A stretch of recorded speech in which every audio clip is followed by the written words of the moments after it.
Meus amados irmãos, a graça e a paz do nosso Deus e Salvador Jesus Cristo.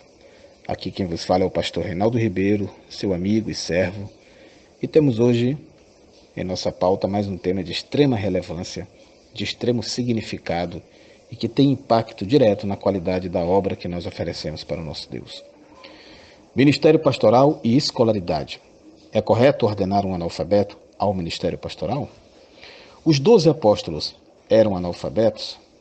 Até que ponto a ausência ou a presença da escolaridade repercutem de modo positivo ou negativo na obra de Deus? Meus irmãos, antes de tudo, nos convém um esclarecimento. O tema, ele não fala de serviço cristão em termos genéricos, mas de ministério pastoral. Desta feita, a dúvida não é se Deus pode usar em prol da sua obra uma pessoa iletrada. Porque isto, não apenas o testemunho das Escrituras, como a própria observação dos fatos da vida, nos mostram claramente que sim. Todavia, o ministério é apenas um aspecto desta grande obra e neste particular, apenas neste particular, o tema levanta o questionamento se é compatível a uma pessoa desprovida de formação generalizada, e não apenas teológica, a função pastoral em meio ao rebanho de Cristo. Por isto, eu esclareço uma vez mais que eu concordo que Deus use qualquer pessoa, independente de seu grau instrutivo, para a pregação do Evangelho e para o engrandecimento do seu reino nesta terra. Aliás, o Evangelho foi vedado aos grandes e revelado aos pequeninos, como disse Jesus. O que, todavia, não implica numa necessária aplicação deste mesmo raciocínio quando se traz uma reflexão restrita ao ministério pastoral, para o qual, a meu ver, nós temos considerações muito específicas a serem feitas. E vamos começar sobre a circunstância que envolve os apóstolos. Será que os apóstolos realmente eram analfabetos, como a gente vê tanta gente pregando, ensinando e escrevendo por aí? Essa é uma reivindicação, meus irmãos, é muito comum dos neo-ateus, que por ignorarem completamente o que seja uma exegese bíblica, afirmam que alguns discípulos de Jesus eram analfabetos e por isso eles não podem ter escrito os livros que a eles são atribuídos na Bíblia. E para isso eles se baseiam em Atos 4,13, que está escrito: Então eles, vendo a ousadia de Pedro e João, e informados de que eram homens sem letras e indoutos, maravilharam-se e reconheceram que eles haviam estado com Jesus. Atos, repito, capítulo 4, verso 13. A palavra grega, irmãos, traduzida como sem letras ou iletrados nesse versículo, e que foi utilizada por Lucas, que é o autor de Atos dos Apóstolos, ela não está afirmando que Pedro e João eram analfabetos, mas que eles eram homens comuns, humildes e sem muita instrução. Eles não eram eruditos, não eram doutores da lei, eram homens do povo. O melhor significado aqui seria algo como não treinados na lei judaica. Pedro e João estavam sendo acusados de não terem recebido instrução de rabinos e, portanto, eles não tinham o direito, entre aspas, de citar as escrituras hebraicas como eles estavam citando e interpretando. Esta referência, irmãos, com toda certeza, ela diz respeito à cultura rabínica e não à educação elementar dos apóstolos. Pedro, ele não exibia o refinamento de linguagem que um rabino culto geralmente empregava. Não haviam os apóstolos sido criados aos pés dos doutores da época, em qualquer das escolas e universidades dos judeus. Ao contrário do que muita gente pensa, dificilmente existiria um analfabeto entre os judeus daquela época, porque nas sinagogas existiam também escolas, onde os jovens eram instruídos no ensino da Torá. Aos 13 anos de idade, os meninos já estavam aptos a fazer o rito de iniciação, o famoso Bar Mitzvah. E durante esse rito, o menino lia e interpretava uma passagem das Escrituras diante da comunidade. Os judeus do primeiro século, eles eram um povo inteligente, amados, um forte senso de apreciação da cultura. Na época do Novo Testamento, muitas famílias possuíam exemplares, inclusive da Torá, e os pais ensinavam regularmente a seus filhos. A maioria do povo sabia ler, não apenas em sua língua nativa, inclusive, mas também em grego e em latim. E nos dias de Cristo, a escola já era uma coisa muito comum e que o povo não era apenas alfabetizado, mas realizava-se também estudos avançados em filosofia, línguas, matemática e em outras disciplinas também. Para avaliação da aprendizagem, os alunos tinham que recitar longas passagens das Escrituras, inclusive com perfeição. É por isso que tanto Jesus quanto outros personagens da sua época conheciam tão bem as Escrituras. Embora as Escrituras fossem a base da educação de um israelita, não era absolutamente a única disciplina. Eles estudavam também literatura, escrita, música, matemática, engenharia, até direito. Que Pedro era um homem rude e humilde, todo leitor da Bíblia percebe muito facilmente. Mas nem por isso nós podemos dizer que ele era um analfabeto. Pedro se identifica como autor de 2 livros no Novo Testamento, 1 Pedro e 2 Pedro. O primeiro livro foi escrito com a ajuda de um escriba, chamado Silvano, como a gente vê lá em 1 Pedro 5,12. Mas o segundo parece ter sido escrito de próprio punho, onde Pedro empregou seu próprio grego galileu bem singelo. A autoria do livro de Apocalipse é sem dúvida de João. Ele mesmo se identifica algumas vezes como autor. É óbvio que Jesus não ia mandar João escrever sobre suas visões se o mesmo fosse analfabeto. Então, esse raciocínio ele se aplica também aos discípulos. Eles não tinham o mesmo nível de instrução de um rabino, mas nem por isso eles eram analfabetos. Trazendo essa discussão para a realidade do pastor, entendamos primeiro, porque é necessário, o que é ser um pastor. E como de praxe, para responder essa pergunta, a gente começa de um modo muito simples. Pastor é quem pastoreia, é quem cuida do rebanho, é o responsável pelas ovelhas. De um modo mais profundo, eu gosto de afirmar que o pastor é um amigo íntimo de Deus e é um amigo íntimo das suas ovelhas. E o trabalho dele é apresentar um para o outro. Isso é bastante lógico e até simples, irmãos. E é isto que a Bíblia quer passar com a função de pastor, em todas as suas figuras, tanto no Novo como no Velho Testamento. Nós temos o exemplo de Davi, que era um pastor de ovelhas, e usa-se a figura no Salmo 23 para mostrar como ele se sentia como ovelha em relação a Deus, que é o seu pastor. Jesus também usa a figura do pastor se colocando como o bom pastor. Eu sou o bom pastor, e o bom pastor dá sua vida pelas ovelhas. João 10:11. Sendo assim, por comparação, nós entendemos que o pastor humano, o sacerdote cristão, é o guardador e guia das ovelhas de Cristo, que é o sumo pastor, pela qual eles inclusive prestarão contas, como está escrito também na palavra de Deus. E foi Deus quem instituiu os pastores. Efésios 4:11 e 13. Ele deu uns como apóstolos, outros como profetas, outros como evangelistas, outros como pastores e mestres, tendo em vista o aperfeiçoamento dos santos, para a obra do ministério, para a edificação do corpo de Cristo, até que todos cheguemos à unidade da fé e do pleno conhecimento do Filho de Deus, ao estado de homem perfeito, à medida da estatura da plenitude de Cristo. Estes, irmãos, que os versículos citam, estão evidentemente abaixo de Cristo, mas eles são os cabeças da igreja, responsáveis pelo crescimento organizado e perfeito da igreja. Pastor é muito mais do que um dom, é uma vocação. Assim, eu quero deixar aqui uma pergunta para a nossa reflexão. Você entraria num centro cirúrgico para ser operado por alguém sem formação médica altamente qualificada e comprovada? Você subiria num avião pilotado por um leigo que ignora todos os comandos e protocolos de voo? Você entregaria seus filhos pequenos aos cuidados de uma professora que não sabe ler e escrever? Você sentaria na cadeira de um dentista que nunca pôs os pés numa faculdade e lhe deixaria manipular sua boca? Se você não consegue admitir essas situações acima, citadas por mim, pela ausência de formação qualificada destas pessoas, não fazendo aqui qualquer comparação, porque o ministério é superior a tudo isso, uma vez que ele lida com vidas e vidas eternas, eu pergunto, você acharia lícito que uma pessoa despreparada conduzisse o rebanho de Deus? Amados, quem já esteve na função da liderança sabe o quanto é difícil lidar com pessoas. E veja o caso do pastor, né, na igreja. Nós temos várias categorias de membros e muitas delas antagônicas. Temos ovelhas e temos cabritos, como está lá em Mateus 25, de 31 a 33. Quando Jesus vier, ele vai separar. Mas por enquanto eles estão juntos. Nós temos trigo e joio, como está em Mateus 13, de 24 a 30. Quando Jesus vier, ele vai separar, mas por enquanto eles estão crescendo juntos. Nós temos crianças espirituais, como está lá em 1 Coríntios 14, 20. Temos santos e pecadores, temos cristãos carnais e espirituais. Enfim, nós temos todo tipo de gente, gente boa e ruim. Tudo isso para o pastor cuidar. E convenhamos, isso não é coisa fácil.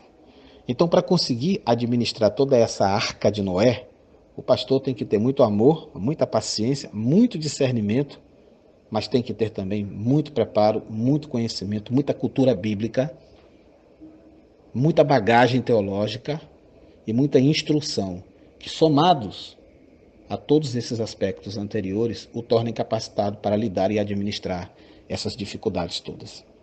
Pastor tem que ter ciência e conhecimento, irmãos. Hoje em dia nós temos visto várias pessoas desqualificadas que se dizem pastores, mas não é isso que a palavra nos recomenda. Jeremias 3,15 diz: Vos darei pastores segundo o meu coração, os quais vos apacentarão com ciência e com inteligência. Com ciência e com inteligência. É a vontade de Deus, amados, que os pastores sejam pessoas instruídas, pessoas que usam dos seus conhecimentos em caráter pleno. Infelizmente, o que hoje nós vemos são pastores que mal sabem o português, falam errado, distorcem as escrituras sagradas por pura ignorância e nunca chegaram a ler um livro sequer, consequentemente, não leram a Bíblia por completo. E nem tem como. Repetem sentenças que escutam de outras pessoas, às vezes o que veem, assistem pela TV ou escutam pelo rádio, e por isso muitos acabam perdendo a sua fé e estes obreiros, por consequência, acabam sendo rejeitados, inclusive por Deus. Por que eu digo isso? Oséias, no capítulo 4, versículo 6, está escrito: Meu povo está sendo destruído porque lhe falta conhecimento. Porquanto rejeitaste o conhecimento, também eu te rejeitarei, para que não sejas sacerdote diante de mim. Visto que te esqueceste da lei do teu Deus, também eu me esquecerei de teus filhos. Então vejam os irmãos que Deus rejeita o sacerdote que rejeita o conhecimento e a qualificação para o sacerdócio. E não vamos agora dizer aqui que Deus dá conhecimento. Conhecimento ele dá, porém ele não alfabetiza ninguém. E nem faz o que é obrigação do homem fazer. E estudar, irmãos, é obrigação de todos, principalmente daqueles que almejam o episcopado. Meus irmãos, um pastor sem conhecimento é um carro sem motorista. Não pode ser considerado um pastor, é um tolo. E as ovelhas ficam sem comando seguro. Quando surgir uma dificuldade, simplesmente as ovelhas não terão a quem recorrer. Gritos, pulos, sapateados podem ser úteis para emocionar as pessoas, para fazer com que as pessoas saiam da igreja imaginando que foram abençoadas. Mas quando os problemas de fato surgem, quando as dúvidas de fato batem à porta do coração, quando as perseguições do mal se avizinham, quando o inimigo de fato se levanta contra as nossas vidas, é de conhecimento que nós precisamos para lidar com essas questões. Conhecimento da palavra de Deus. Os gritos, os pulos e os sapateados não resolverão nessa circunstância. Veja, irmãos, que eu estou falando aqui de pastores e de mestres que devem dirigir a igreja, que não é coisa fácil. Um analfabeto, ele pode até ser um profeta, como era, por exemplo, o caso do profeta Jeremias, que, segundo dizem alguns estudiosos, era analfabeto. E por isso Deus teria mandado outro escrever no lugar dele, como nós vemos lá em Jeremias 36:4. Mas um pastor tem necessariamente que ter ciência e inteligência, como nós vimos há pouco na referência bíblica. Não é pequena a quantidade de igrejas que são pastoreadas por homens analfabetos ou semi-analfabetos, e por consequência com raso conhecimento teológico e superficial conhecimento bíblico. Existem instituições que carecem profundamente de sã doutrina e do zelo pelas Escrituras. Mas a grande pergunta é, se isso é um fato, por qual motivo este fato existe? Eu tenho um palpite. Eu acredito que tudo que nós deixamos de lado, seja em qualquer área da nossa vida, é porque nós não consideramos importante. Absolvendo, obviamente, aqui, aqueles que não estudam por absoluta falta de oportunidade, o que é comum num país como o nosso. e que não perderiam, é bom colocar-se isso aqui em ênfase, não perderiam essa oportunidade se a tivessem recebido. Mas se a formação educacional, meus irmãos, e a teologia têm sido deixadas de lado por alguns pastores, igrejas e instituições, é porque elas não têm sido consideradas importantes. A teologia ortodoxa afirma que o estudo sobre Deus, o theo mais o logia, ele deve ser baseado única e exclusivamente na Bíblia. O que me leva a concluir que, quando o estudo teológico é deixado de lado, a própria Escritura também não tem sido considerada importante. Infelizmente, em pleno século XXI, ainda vemos pessoas dizendo que o estudo teológico é a letra que mata. Prova do que a ignorância, do que a falta de conhecimento pode levar, inclusive um homem de Deus, a crer e a falar. Então surge o ponto central desse debate que vai muito além do analfabetismo. Porque até mesmo os alfabetizados não são necessariamente preparados. Assim eu pergunto, é possível ser pastor e não ser um teólogo? A minha resposta vai muito mais além do que um simples não, que é o que eu poderia dizer. O conceito de pastor e teólogo, irmãos, tem sido dicotomizado quando na realidade ambos nunca deveriam e nem poderiam ser considerados diferentes com relação ao pastorado.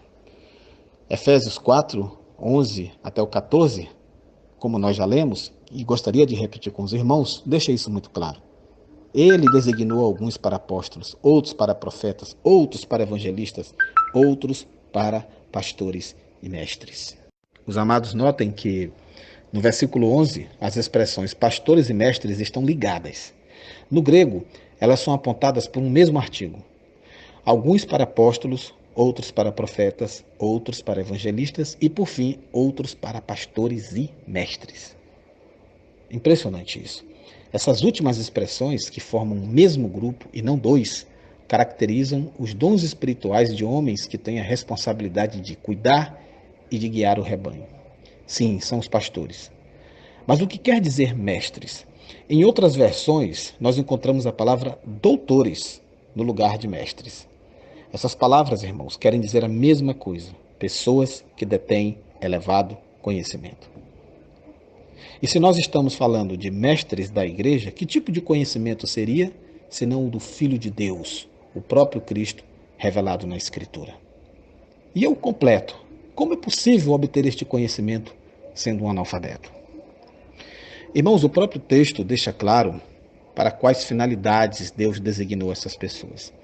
No aspecto positivo, preparar os santos para a obra do ministério, edificar o corpo de Cristo, a igreja, alcançar a unidade da fé, o conhecimento do Filho de Deus, Jesus Cristo, chegar à maturidade, atingir a medida da plenitude de Cristo. No aspecto negativo, evitar que nós sejamos como crianças, jogados para cá e para lá por todo o vento de doutrina, coisa que nós temos visto direto nos dias de hoje. Evitar homens que induzem ao erro. Então fica claro pelo texto que ser pastor é ser mestre, de modo que eles tenham conhecimento suficiente para tudo isso aí. Então, do que nós estamos falando? Estamos falando de pastores teólogos. Sim, irmãos, existem teólogos que não são pastores, mas é inadmissível biblicamente a existência de pastores que não sejam teólogos. Eu sei que alguns aqui podem citar exemplos de pastores analfabetos, isso já foi até citado, que chegam a lograr algum aparente êxito em seus ministérios. Mas, meus irmãos, quantos destes exemplos podem ser citados? Quantas jumentas falaram na Bíblia? Quantas vezes o sol parou? Quantas muralhas caíram como a de Jericó? Quantos mares se abriram para o povo passar a seco? Meus amados, exceção não é regra, e é por isso mesmo que é chamado de exceção. Nós podemos e devemos cobrar com amor e com humildade que nossos pastores empenhem-se no estudo teológico para servir melhor as suas igrejas. Até quando, irmãos, nós vamos ter perguntas sem respostas? Até quando nós vamos testemunhar a sã doutrina sendo engolida pela heresia? Aos pastores não teólogos, eu falo pautado na palavra e não com minha autoridade ou suposta autoridade própria. Mudem de atitude, ou vocês verão suas ovelhas sendo pastoreadas por pregações no YouTube. E aos analfabetos, eu nem preciso falar mais nada.